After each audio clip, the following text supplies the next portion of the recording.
Hello, everybody. I'm Will. And I'm Kristen. This is So I'm Watching the Show, your new favorite pop culture YouTube channel where we talk about movies, TV, music, and more. I wanted to record an intro because we're going to release some very old test footage of ours that was Riverdale. We covered season 1 and 2 of Riverdale, and because we have had so much fun with that show, for better and worse, and because it's been one of some of our most popular content, I was like, we've got this footage. It's not great. Like, our audio's bad. Yeah. We look different. There is no set. Yeah. But I think ultimately at the end of the day, I think the conversation is good. Mm-hmm. And I think it's worth releasing. It's in my old dining room. So yeah, we're definitely going to release season 1, probably season 2. And that's what this is. This is just a little intro for our Riverdale season 1 and 2 content. So you got to have options. I see. So please do enjoy.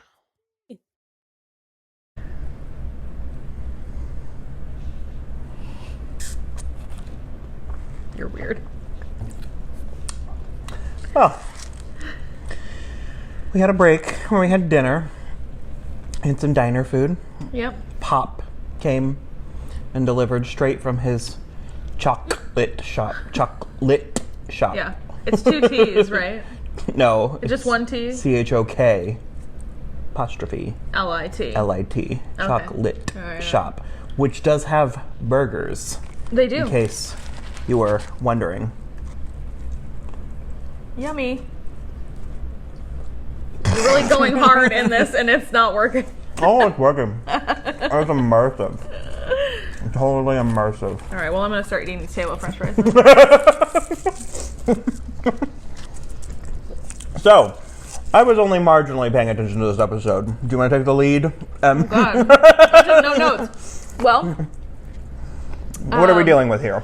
Archie, so the whole Blossom, family. This is the cabal of Blossoms, like some redheads. vampire cult descended upon the town. They come in there to, do their annual tree tapping, which sounds more and more sexual every time someone says it. It's the beginning of maple season. Yeah. Which is something that never happens again.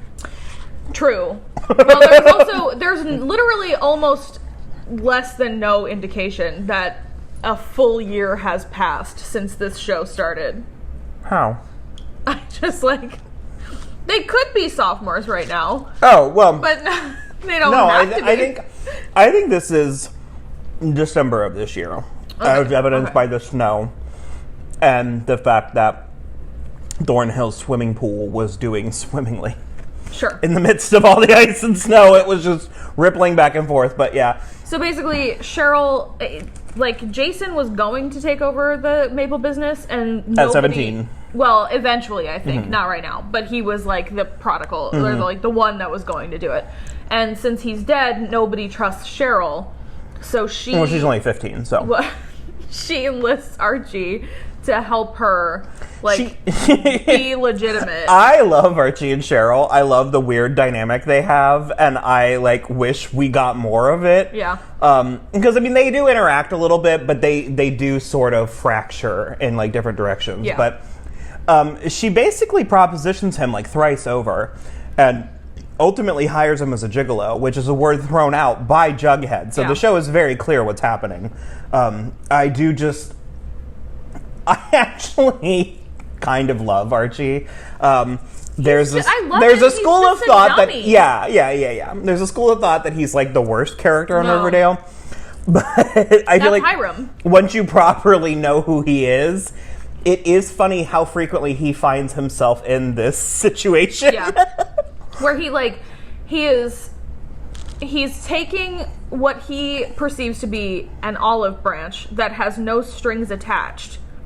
And it's not until... Everyone tells him there are so many strings. Yeah, but it's not until he's, literally in the thick of it that he ever actually notices the strings. Well, and he's like, oh, I can't compromise myself for this. I'm not entirely sure why the Blossoms are betting all of their eggs on him. Is it just because they think they're going to trick the other Blossoms into thinking he's Jason? I have no idea. It's he's going to solve this problem, Archie being there. That's a risky game. Especially because he looks nothing like that but other boy. They have red hair and they play football. I guess that's all it takes. Which that other, I can't think of his name right now, Jason Blossom, he has one of the best gigs on TV because he's alive for maybe 20 seconds of this show and he stays having work. Yep. Like he stays showing up on this show. But it's like Connor or something. I'm trying to find it. Trevor Steins. Nailed it. It's an OR name. So, yeah, it's real weird. Archie also continues to treat Valerie like crap, which I do like that the show at least acknowledges that. I don't quite remember it being that way, but... No, I remember that specifically because it's actually pretty awesome because he basically, he gets the go-ahead from Valerie at the beginning to escort Cheryl to the maple tapping, which is fine, but we also don't see him ask Valerie about it. So, like, it's just like, Valerie says it's fine.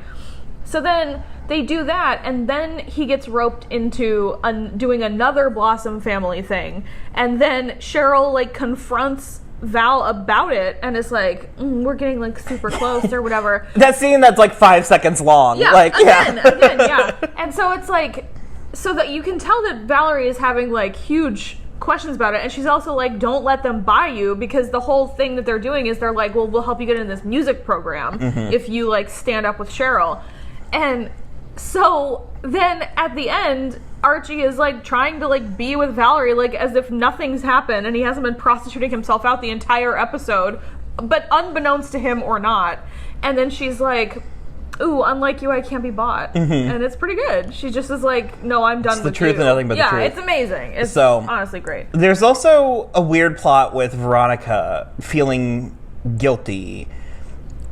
It honestly does kind of work because we have established that Veronica was a bit of a mean girl in her old school. And so I do think I like, at the very least, seeing her acknowledge that and attempt to make the change as opposed to just pretending that never happened in the first place. Yeah, but my issue becomes that she is immediately doing too much. Oh, Veronica special, as you said, she goes way too far. She literally is like, Ethel reads a sad poem in whatever English class, I guess, and she's like, oh my god, you guys, Ethel is, like, crying for help. And I was like, I mean, okay, like, go be nice to her, whatever. Then she gives her, like, what must amount to $40,000 worth of clothes. Hair bows and stuff. And, like, also, meanwhile, Cheryl does nothing but cry for help, but, I know. It's like, anyways, that's... And I mean, not for nothing, but, like, I don't think that there's any way that Ethel and Veronica wear the same size. So she just is like, look at all these shiny clothes. Do you It was want like them? accessories, yeah. Yeah, no.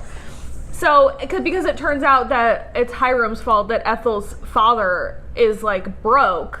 And then at the end we find out Just because he invested in their company? Yeah. So but how did Ethel not know Veronica's name was Lodge? Well, I think she didn't know that her father was involved. She just didn't make that Lodge. connection. Yeah. Okay. Well, it's like, how much did your parents talk to you about their finances when you were in high school? Sure. So it's like, I wouldn't have known what my parents were investing in. Because Ethel's mom was, like, next level, and... Boy. I, like, it's... Okay, because that's some decorum with the children. And I appreciate the fact that Ethel, like, because at the end, Veronica was like, I meant what I said, and I really want to be friends with you. I much more appreciate you are not your parents' mistakes in a way that, like, how that adult woman couldn't be like, she literally was like, how dare you show your face here? And I was like, Veronica wasn't making these business decisions that, like, ruined your family's income. So, yeah, and then I guess there was Alice is trying to run, what story is she trying to run? That the Blossoms might have killed Jason themselves. Just to... I don't remember why. Okay. She threw a brick through the window of their little, like, thing. That was the Riverdale Register. Yeah, that was the big plot. But also Hal locked her out of all the accounts and stuff. Yeah. So I wrote down a couple notes, but I feel like that's mostly it. Archie is a gigolo. Oh, this is when the show goes, like, full-blown Game of Thrones, though. Like, yeah. It couldn't be more. And this is the episode where Archie stumbles into the plot point that is like 3 stages above his clearance level. Because he overhears. It's first of all that Hiram owns the project that his dad is working on, and then what's the? Well, they're talking about. Oh, and Clifford sent Hiram to jail. Yeah. And because he stumbles upon Clifford and Penelope talking about how, and then Hermione is proving to be more useful than Yeah. So it's like threefold information that Archie is not prepared or equipped to handle. It's like he does not belong in that section. Definitely not. There was a red alarm going off. He does look really nice in his red suit, though. Sure, but I mean, is that? This is not a really. This was not a great episode, nor a good review on our part. Well, it was real pretty. Yeah. It was pretty. Plus, I was eating. Look what we did. I was just real. Look how much happened. So. Okay. We'll be back with the next episode. Bye.